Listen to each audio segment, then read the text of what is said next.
Order. Order. May not have. Question number 2, Andrew Bailey. Thank you, Mr Speaker. My question is to the Minister of Finance. What reports has he received on recent trends in consumer price inflation? Honourable Bill English. Mr Speaker, last week we had the most recent CPI release. This showed the cost of living increased by 0.3% in the 3 months to the 30th of September, and the cost of living increased by 1% in the year to September, down from 1.6% in the year to June. This 1% annual inflation is less than half of the 2.7% increase in average ordinary time weekly earnings in the year to June. So on average, wages are rising more than twice as much as the cost of living. Inflation is now below the 2% midpoint of the Reserve Bank target range. This means there is generally less pressure on household and business budgets and less pressure on increases in interest rates. Supplementary, Mr Speaker. Supplementary question, Andrew Bailey. How does New Zealand's inflation rate compare to other developed countries? Honourable Bill English. Well, Mr Speaker, we're in about the middle of the pack, bearing in mind that there's quite a lot of countries, developed countries around the world, facing the prospect of deflation. In the United Kingdom, inflation in the year to September was 1.5%, in the US 1.8%, Canada 2.1% and Australia 2.3%, all comparable to New Zealand's rate of 1%. Price stability through sound fiscal and monetary policy is supporting investment and the growth outlook for New Zealand for real increases in incomes and more jobs.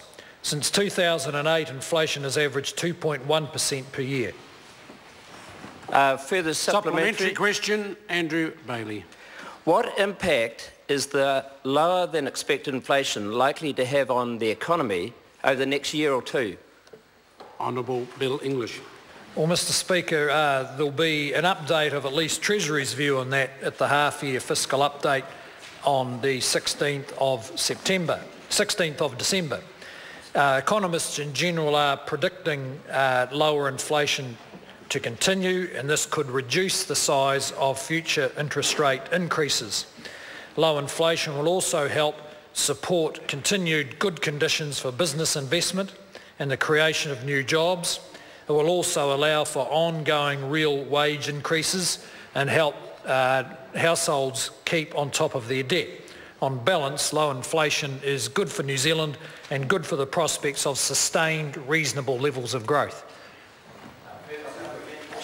Supplementary question, the Right Honourable Winston Peters. If all that's correct, Minister, why has the Reserve Bank Governor been starting at shadows and hiking interest rates up all year? Honourable Bill English. Well, Mr Speaker, that's a matter for the Governor, and I'm sure he'll have more comments to make in the next week or so. It's always, as with most economic policy, it's always easier to see in hindsight whether judgments could have been made differently.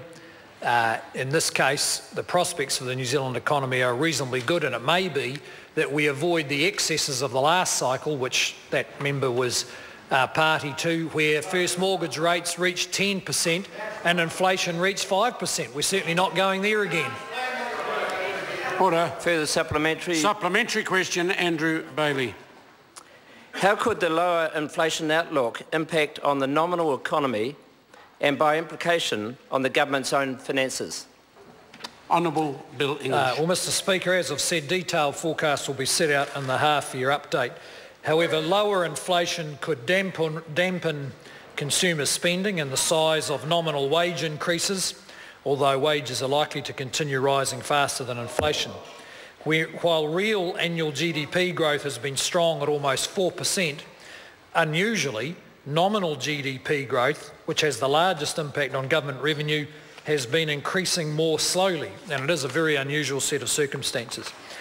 These trends could have a further knock-on effect on the government's books by impacting on the amount of income tax and GST that the government receives.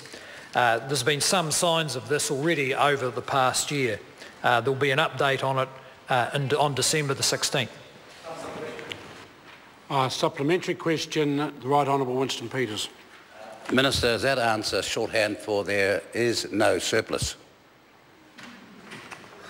The Honourable Bill English. Mr Speaker, the impact of this smaller nominal economy on the government's books is yet to be seen. Order. Supplementary question, Dr David Clark. Even if the Minister admits he has no new ideas himself, will he accept that monetary policy is broken and out of date, given that inflation is nearly falling below the 1% bottom end of the policy targets agreement band, and yet the Reserve Bank Governor has been forced to raise interest rates because of his government's failure on housing? Honourable Bill English. Well, Mr Speaker, I have got one new idea that maybe Labor should try another leader. That seems to be a new idea they have regularly. The only new idea that they have. In fact, Mr Speaker, government policy has assisted the Reserve Bank in keeping interest rates lower because we have stuck to pretty tight expenditure growth, around $1 billion a year. And as the Reserve Bank's made it pretty clear, one thing that would put pressure on higher interest rates would be government spending running out of control, and it isn't. So there is a prospect now that households that were concerned that interest rates would continue to increase consistently may find that interest rates don't increase quite as much, and will certainly avoid the excesses of the last cycle under the Labor government, where first mortgage interest rates reached over 10%. Supplementary question, Dr David Clark. When the Reserve Bank Governor has had to raise interest rates due to his government's failure on housing, why is his government content to see exporters punished with an overvalued exchange rate, which Treasury says will lead to exports to GDP in 2016 being at their lowest level since Robert Muldoon became Prime Minister, the worst result in 40 years? Honourable Bill English. Well, Mr Speaker, I think we can take a gauge from the fact that the Labor Party is saying there's an export crisis, which probably means they're really taking off. And in fact, there's some evidence that that's the case. The exchange rate has settled back a bit to under 80 cents US. That will assist our exporters, who, by the way, have done a great job over the last 4 or 5 years increasing their productivity and their resilience. And if it's likely that interest rates won't go as high as expected, that will also assist our exporters. Question number 3, Right Honourable Winston Peters. This question is to the Minister.